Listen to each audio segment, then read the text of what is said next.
Hello everyone, this is Michael from Shizen Japan, and today I've got a bit of a different video for you. It's actually a video about what equipment do you need as a beginner. So this video is really aimed at beginners, newbies to photography, or those who have been doing photography for a little while but are considering upgrading, maybe buying an extra lens or changing the camera body or whatever. So that's really what this is aimed at. It's not really aimed at people who have been doing photography for years and already know what they're doing and probably have already bought everything they need. So that's not aimed at that. It's just for more for the beginners. So today, well, first of all, I'm just the main thing I'm going to do is just go over the main equipment that you need and why you need it.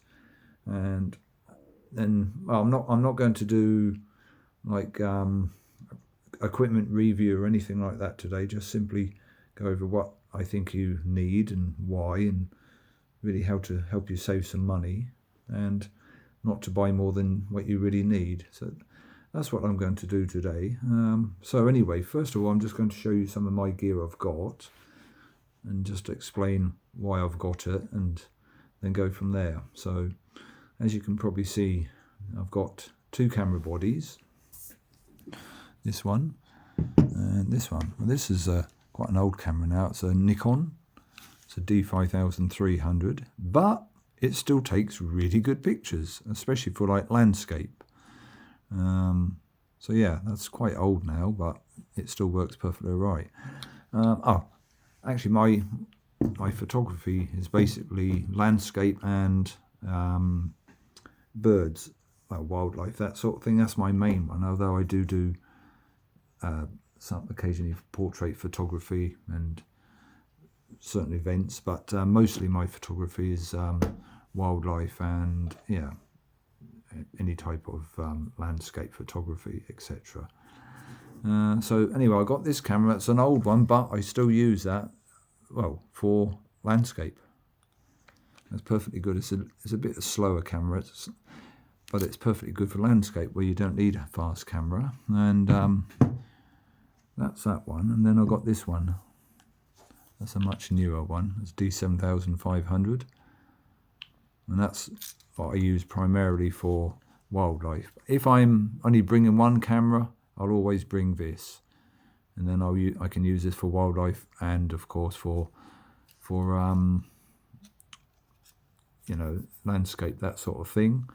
So, but if I'm bringing two cameras, obviously I'll have this one for landscape and this one for wildlife. The reason is this is a much faster camera. It's a much better camera for wildlife. It's a, well, I suppose really semi-professional really level camera. You've got a lot more functions on it, and it's just altogether a much better camera for wildlife. It doesn't mean to say that you can't get good pictures with this one, which you certainly can, but it's not as easy to capture the good pictures as it is with this camera. So yeah, I've got that. Right, lenses. These are my 4 lenses I use, but right, let's start with this one. This actually is a Nikon lens, and it's 10 to 20 mil, so it's a very wide angle lens. As you can see, that's it. That's all the movement there is, 10 to 20. I use that sometimes when I want to get some really wide vistas, like when I'm up, for example, at top of a mountain, and I want to get all the surround on a sort of a large plain somewhere where there's a lot of, you know, just open space. I want to just really get a nice picture, get everything in, and show just the vastness of that thing. I'd use that. I also might use it if I want to get a picture of a temple or shrine here, and I can't physically get far enough away. I might use that then to pick it all up. Well, there's advantages and disadvantages of these. That's something I'll go into another time. That's not for a video today, but anyway, that's what I use that one for. And I use this one, which is that's a Sigma, by the way, this one, and that's a 17 to 70 mil. And that's a 2.8 to 4. so it's a much brighter lens than the other one, and it's also got macro setting on it. Let's extend out like that. There you go. That's got macro on it as well. So I use this for, obviously, for landscape and do macro. It's not a dedicated macro lens, but it will certainly do some very good macro shots, like insects. I do photograph insects, also flowers, so it's good for that. So that's that one. And then I've got this big beast. That's also Sigma, and that's 150 to 600. 150 to 600. It's quite a heavy lens, about 2 kilograms. So you know you got it when you're holding it, and that's when it's on full extension. I don't know how long it is, maybe 45 centimeters. No idea. I never measured it, but anyway, it's quite long when it's fully out, fully extended. So that one I use for wildlife, but you can actually use it for doing some landscape where you want to zoom in on faraway mountains or something to like cut just a piece out. So I do use it sometimes, but that's mostly primarily used for wildlife, and I always have that paired with this camera, whereas the other lenses I may have on either camera. Right, and a few months ago, before I went to Vietnam, I bought this lens. That's a Tamron lens, and that's I thought I'd buy it to try it, really. 18 to 400 as a holiday travel lens, and I was actually surprised by the quality of the pictures I got with it. I wasn't sure how good that would be, but I wanted to travel light when I went to Vietnam. I didn't want to carry all my gear with me, and especially most of my time would be around Hanoi and surrounding areas, so I wouldn't really want a great big zoom lens. So I brought this and used it, well, on the wider end, and then but I found that's quite nice to have it. Well, I've got a bit of zoom. I managed to find some birds and things, some animals where I could use it with. So, but yeah, this is basically more of a travel lens than anything. But as I was quite happy with it, I might, when I go out hiking once the weather gets warmer, I might take just this with my D7500 and just take that for the day, so I can. When I'm going hiking, I'm mostly doing landscape. So, but it's also good for, yeah, doing wildlife or flowers or anything really. So that's my other lens. So that's why I got those lenses, basically because I do 2 types of photography, and I found that these have been more than suitable for what I want. So that's all I have. I haven't got loads of lenses, and anyway, I got them. Also got myself a decent tripod. Whether you need one or not will depend on what type of photography you do, really. But yeah, I got this. It's a really nice one. That extend out. I think, I don't know what it is, about 180 or something when the legs come out like that. Anyway. That's something I'll show you another time when I'm doing gear review. But I've got myself a decent tripod there. Also a monopod I sometimes use. Another important thing is to have a decent bag. Well, I've got several bags actually, but there's one. I have different bags for different reasons. That's something I'll go into on another video anyway. So that's my gear, most of it. Well, the main bits I should have. Of course, I've got like this. Spare batteries and remote control for my cameras and remote control for my phone as well, actually, and that sort of thing. There's something else. I've got a nice decent carry strap. Again, I'll show you about this. I've got special clips on so you can put it on any camera, but that's something I'll go into another video. Right, now I've been doing photography for many years, and that's really all I have with me. I don't have tons of gear. The reason being, I don't need tons of gear. It's not going to be of any use to me to have like 6 or 7 cameras and 20 different lenses. It's just not needed for my style of photography. I'm not going to gain anything from it. So as a beginner, especially if you've only been using a point and shoot camera or smartphone and you're not really got any clue what you want to do, or you're doing it just as a hobby, it's really not worth spending out loads and loads of money on the best gear. If you're only doing it as a hobby and you're not really sure what type of photography you want to do, or maybe you've been doing it for a while and you think, oh yeah, I know what I want to do, and you're ready to splash out on a more expensive camera and some better lenses. What I would recommend is not waste too much money unnecessarily. And one thing, never blow your budget, never go beyond what you can comfortably afford. You know, there's no point buying a $3,000 camera setup and you can only afford $500 or something.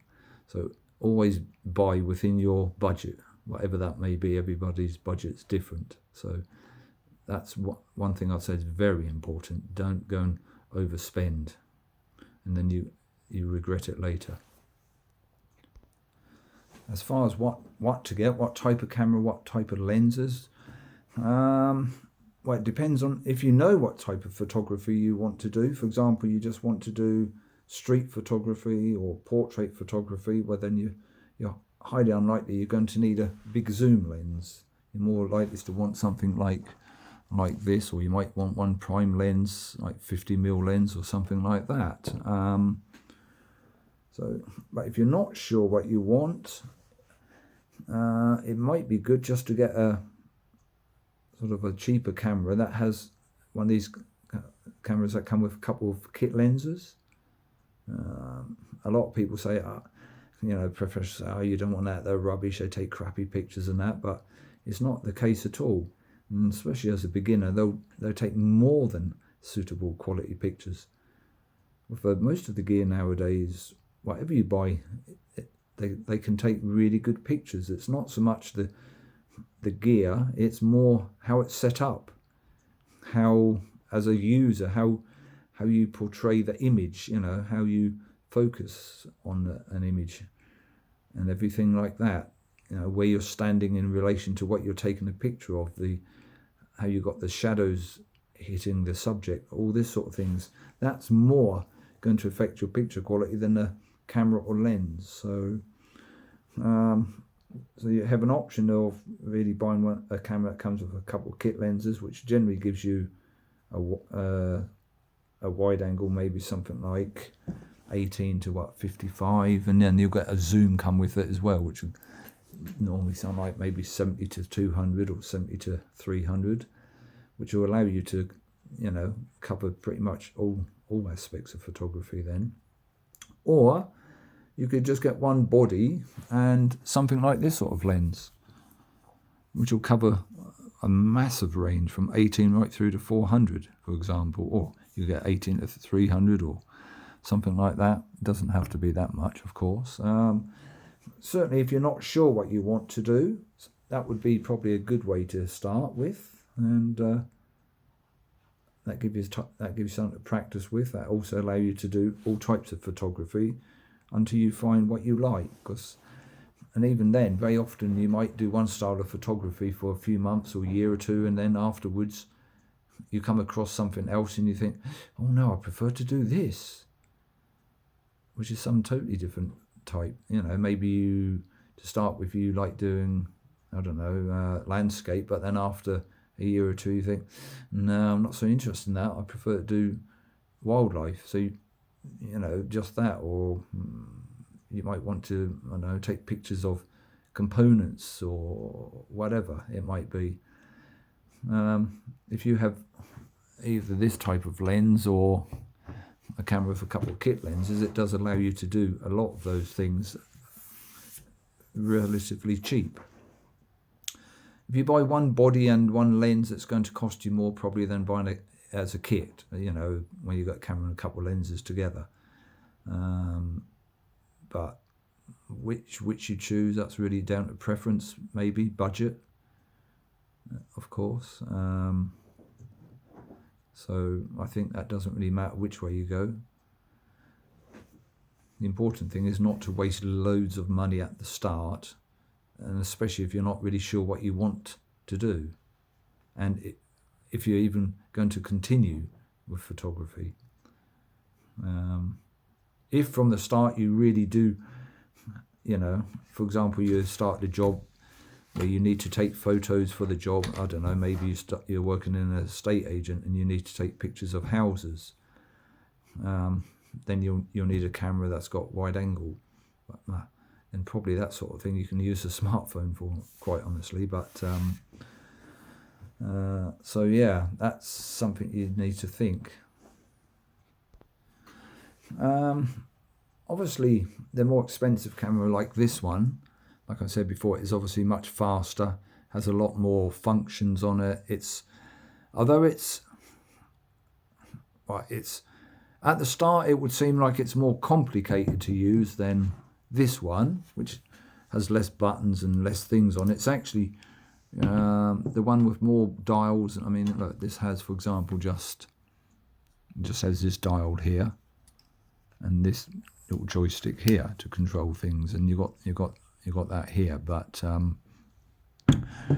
whereas this, and it only has one menu, whereas this one you've got a double dial here.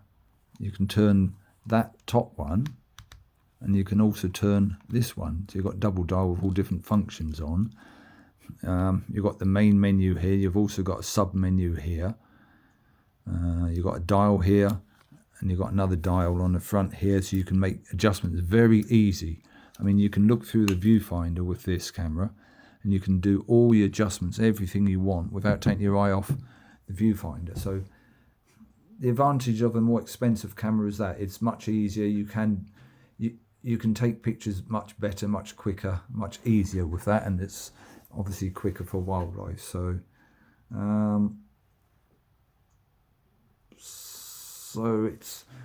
it can be an advantage to buy a bit better camera to start with. In that sense, there's more to learn, of course. There's a lot more functions, more to learn, but once you learn it, it's probably easier. But again, it depends whether you want to learn all that amount of stuff to start with or not, or you just want to go for something more simple like this. But anyway, regardless of what you choose, I recommend just not spending too much to start with.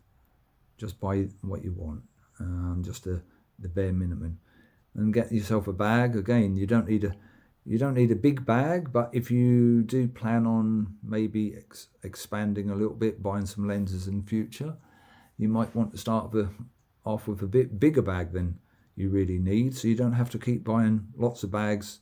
Because what happened, I think most people, when we start out, we buy a bag that's just, I was like, oh yeah, that camera and lens will fit in there just right, just a bit of space, a few bits. Then in a year or two you buy another lens, and that bag is then not big enough. Then you buy another bag and maybe buy some other bits and pieces, and before you know it, you bought 2 or 3 or 4 bags. So it might pay to buy a bag that's a bit on the big side, and then it's kind of future proof, at least for a little while. Even if you buy an extra lens, or you upgrade to a bit bigger camera and things, or whatever it is, you can get lots of bits in without having to spend money on a bag. And I would recommend splashing out, if you have the budget, on a decent bag, not some cheap crappy bag, because if you get a bit more expensive bag, it's going to have better padding, it's going to last longer, it's just going to be more comfortable to wear, everything like that. So I think you should budget into, when you're buying your first camera or whatnot, is to think about a decent bag. As for tripods, monopods and that, well, I don't think that's something you need to start with, because most of my photography is freehand. I only use a tripod when I'm doing photography at night, or when it's starting to get dark. If I take the picture of something far away where I just cannot keep it steady enough, or it's a windy day, something like that, I might use a tripod. But otherwise, most of my work is freehand.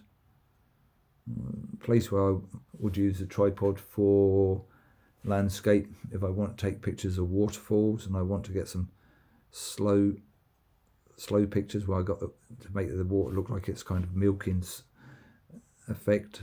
Then I want a slow shutter speed sort of thing. So then I'd use it, but otherwise I wouldn't say go and rush out and buy a tripod, because most probably you don't need it, at least not at the start. Other things like spare batteries, always handy to, I think, to get one spare battery.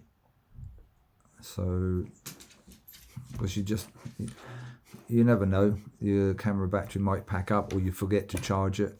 I think so it's always good to have a second battery with your camera, and also get yourself more than one memory card. And don't necessarily rush out and get the biggest card, because rather than fill up lots of big cards and then wait till it's full before you offload all your pictures. In the meantime, you may have lost your card or destroyed it, or it failed or something. So I recommend getting a couple of cards that aren't too big, but big enough to hold, maybe, for example, a day's worth of shooting. And not like that, you're more likely to offload the pictures onto your computer sooner rather than later, and less chance of, if the card crashes, that you're going to lose so many photos. So, but definitely have more than one card and have all on one battery. I think that's a good thing to have. Okay, just to summarize then, basically, buy within your budget. Don't over it, just don't spend more than you really need, and don't rush out to buy ridiculously expensive stuff, because even the cheaper lenses, if they're set up correctly, with the cameras are set up correctly, you can get some very good photos, and especially as a beginner.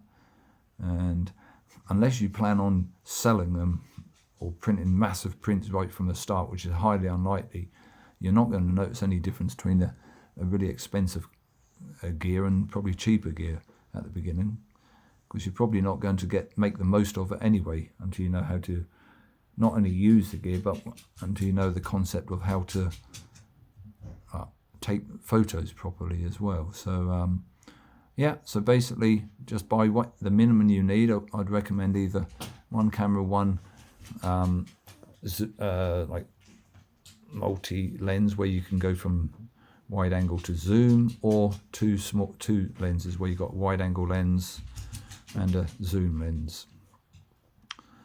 And like I say, also get a spare battery, 2 or 3 spare memory cards. Don't buy too big ones. Another advantage is that's a lot cheaper as well. You don't have to buy more in one go. Buy one card and then after a little while buy another one. And if you don't buy too big of cards, it's not going to be too much of a dent on your budget. And that's about it for now.